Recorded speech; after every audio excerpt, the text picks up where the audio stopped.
នៅពេលដែលខ្ញុំចេញពីផ្ទះគ្រូសាខ្ញុំមានពាក្យប្រមាណម៉ាត់ដែលធ្វើឲ្យខ្ញុំមានកម្លាំងចិត្តខំប្រឹងតស៊ូទៅមុខជានិច្ចគាត់និយាយថាពេលកូនចេញពីស្រុកត្រូវមើលទៅមុខក៏មើលក្រោយប្រឹងទៅមុខទៅជីវិតកូនបានល្អប្រសើរពេលកូនចេញពីស្រុកកុំស្ដាយគេអាកកុំស្ដាយស្រែចម្ការកុំស្ដាយដីធ្លីដែលពួកគាត់មានបើកូននៅតែសម្លឹងទ្រពទាំងអស់នឹងកូនទៅមុខអត់បានឆ្ងាយទេកុំទៅរកលុយបដើនឹកឃើញថ្ងៃណាមួយមកលក់ទ្រព្យសម្បត្តិទាំងអស់នឹងធ្វើមានវិញអានឹងកូនគិតខុសហើយ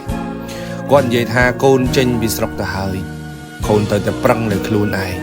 ប្រឹងដោយសមត្ថភាពខ្លួនឯងកសាងភាពមានបានដោយខ្លួនឯងស្រុកយើងមានរឿងអស្ចារ្យជាច្រើន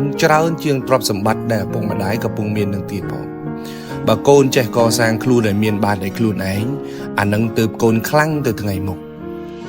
គាត់និយាយថាបើមានពេលកូនត្រូវតែរៀនម៉ែឪមិនដឹងថារៀនទៅវាបានធ្វើស្អីទេ